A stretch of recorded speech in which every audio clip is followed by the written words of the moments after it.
ፓንት ያለማድረግ ጥቅሞች። በቤት ውስጥ ስትሆኚ ፓንት ያለማድረግ ጥቅሞችን እንደሚከተለው አስረዳለሁ። የማህፀን ኢንፌክሽንን ለመቀነስ፣ የብልትን ኬሚካል ባላንስ ለማድረግ ቤት ውስጥ በምትሆኚ ሰዓት ፓንት አለማድረግ በጣም ትልቅ ጥቅም አለው። ማሳከክን፣ የማህፀን ጠረን ፈሳሽ እንዳይቀየር ያደርጋል። በብዛት የሴት ልጅ ብልት ልብስ ታፍኖ ይውላል፣ ሞዴስ ይደረግበታል። የማህፀን ኢንፌክሽን እንዲባባስ ከሚያደርጉ ነገሮች መቆጠብ ያለብሽ በኬሚካል አለመታጠብ። ለምሳሌ ዲቶል፣ ቤኪንግ ሶዳ፣ አቼቶ፣ ምንም አይነት ኬሚካል የሴትን ልጅ ብልት መንካት የለበትም። በሳሙና መታጠብ የለብሽም። ማጠቢያ ሻምፖ ተብለው ማርኬት ላይ ያሉትን ነገሮች ማስነካት የለብሽም። ቤት ውስጥ ስትሆኚ መታጠብ የምትፈልጊና ማጽዳት የምትፈልጊ ከሆነ በንጹህ ውሃ ያለ ጨው በዛ መዘብዘፍ አለብሽ። ፓንቶችሽ ኮተን መሆን አለባቸው፣ ከለር የሌላቸው መሆን አለባቸው። የበለጠ የማህፀንን ፒኤች እና አሲዳማነቱን ለማስተካከል የሚጠቅሙሽ የሚከተሉት ናቸው። አንድ ጣፋጭ መቀነስ፣ እንደ እርጎና ተመሳሳይ እርሾ ያላቸውን ምግቦች መውሰድ፣ ውሃ በብዛት መጠጣት፣ ካለባበስ አጣብቂኝ የሆኑ ልብሶችን መተው፣ ለምሳሌ ጅንስ፣ ታይት፣ እነዚህ መቀነስ። የሆድ ድርቀት በእርግዝና ጊዜ ሆድ ድርቀት በእርግዝና ጊዜ ሊያጋጥምሽ የሚከተሉትን ነገሮች በማድረግ በቤት ውስጥ መፍትሄ ማግኘት ትችያለሽ። ውሃ በብዛት መጠጣት። ውሃ በብዛት መጠጣት ማለት 8 ብርጭቆና ከዛም በላይ ፋይበራቸው የበዙ ምግቦችን መመገብ፣ ለምሳሌ በንጽህና የተዘጋጁ አትክልትና ፍራፍሬዎችን፣ ውሃ አዘል የሆኑ ፍራፍሬዎችን መጠቀም። እነዚህ ማለት ሀብሀብ፣ አፕል፣ ቤት ውስጥ የሚሰሩ ጁሶችን መጠቀም። ሽንት ቤት በምትሄጂ ጊዜ ካካ ለማለት መሞከር። ካካ የምትሄጂበትን ጊዜ ደግሞ አለማዘግየት፣ ቶሎ ቶሎ ለማለት መሞከር። መጠነኛ የሆነ ረጅም ጊዜ የማይወስድ ከ20 እስከ 30 ደቂቃ እንቅስቃሴ ማድረግ። ፋይበራቸው ብዙ የሆኑ ምግቦችን ለምሳሌ ያልተፈተገ ገብስ፣ ስንዴ እና ኦትስ ወይም አጃን በመጠቀም በእርግዝና ጊዜ የሚከሰተውን የሆድ ድርቀት በመከላከል የምጥሽ ጊዜ ጥሩ እንዲሆን፣ ከምጥ በኋላ የሚከሰተውን ሄሞሮይድ እና ቀጣይነት የሚኖረውን የሆድ ድርቀት መከላከል ትችላለሽ። ከወሊድ በኋላ የሆድ ድርቀት እንዳይኖር እነዚህኑ መቀጠል። ከሚስቴ ጋር ሁልጊዜ ሴክስ ስናደርግ ደም ይፈሳታል።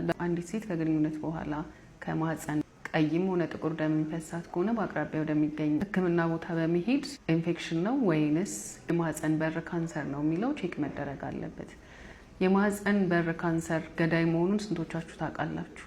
ይህንንም ለመቀነስ የማህፀን በር ካንሰር ምርመራ እንደ ቦታው በየአመቱ ጤና ጣቢያ፣ የግል ደግሞ ፓፕስሚር የሚባለው ምርመራ ያለበት ቦታ በየ3 አመቱ ምርመራውን ማሰራት ይጠበቅባታል። ከቀላል ኢንፌክሽን ጀምሮ እስከ ማህፀን በር ካንሰር ድረስ ከግንኙነት በኋላ ደም መፍሰስ ያመጣሉ። እናም አንዳንድ የማህፀን በር ላይ ያሉ እብጠቶች፣ ይህንን ነገር መለየት የሚቻለው ህክምና በመቅረብ እና ቀጣይ ምርመራዎችን በማድረግ ነው። በቂ እንቅልፍ የማታገኙ ሰዎች ይህ ቪዲዮ ለእናንተ ነው።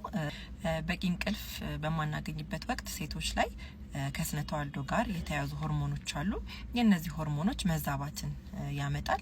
ይህ ደግሞ የወር አበባ መዛባትን ሊያስከትል ይችላል። ከዚህ በተጨማሪ ደግሞ በየወሩ እንቁላል የመለቀቅ ሂደት ወይም ደግሞ ኦቭሌሽንን ሊያስተጓጉል ይችላል። ከዚህ በተጨማሪ ደግሞ ወንዶች ላይ በቂ እንቅልፍ አለማግኘት ቴስቴስትሮን የምንለውን የወንድ ሆርሞንን ይቀንሳል።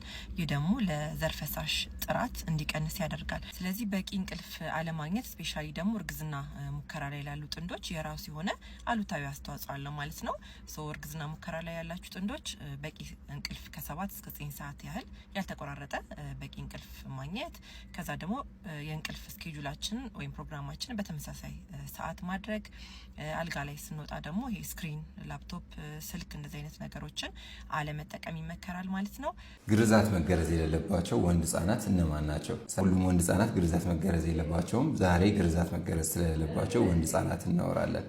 የመጀመሪያዎቹ ህጻናት በውጫዊ ጾታቸው ወይም በውጫዊ ብልቶቻቸው ወንድ ወይም ሴት ማለት የማንችላቸው ወይም ደግሞ አሻሚ የውጭ ጾታ ያላቸው ህጻናት ሲሆኑ፣ ሁለተኞቹ ደግሞ ህጻናት የሽንት መሽኛ ጫፋቸው ትክክለኛ ቦታ ላይ ያልሆነ፣ ለምሳሌ እንደ ኢፒስፓዲያሲስ የምንለው፣ ያ ማለት የመሽኛ ጫፋቸው ከብልቱ ጫፍ ሳይሆን ከብልት ላይ በሚሆንበት ሰዓት። ሁለተኛው ደግሞ ሃይፖስፓዲያሲስ የምንላቸው ህጻናት ነው።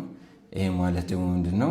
የመሽኛ ጫፋቸው የብልቱ ጫፍ ላይ ሳይሆን ከብልቱ የታችኛው ክፍል በሚፈጠርበት ሰዓት እነዚህ ህጻናት ግርዛት መገረዝ የለባቸውም።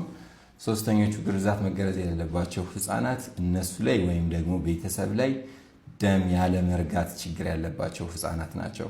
እነዚህም ህጻናት መጀመሪያ እነሱ ላይ ይሄ ህመም አለ የለም የሚለው ከታወቀ በኋላ እና ሕክምናው ከተደረገላቸው በኋላ መገረዝ የሚችሉ ህፃናት ናቸው። በአራተኝነት ደረጃ መገረዝ የሌለባቸው ህፃናት ክብደታቸው ከ2.5 ኪሎ ግራም ወይም ደግሞ ከ2 ኪሎ ግራም በታች የሆኑ ህፃናት ሲሆኑ እነዚህ ህፃናት 2.5 ኪሎ ግራም ከሆኑ በኋላ መገረዝ ስለሚችሉ ባይገረዙ እንመርጣለን።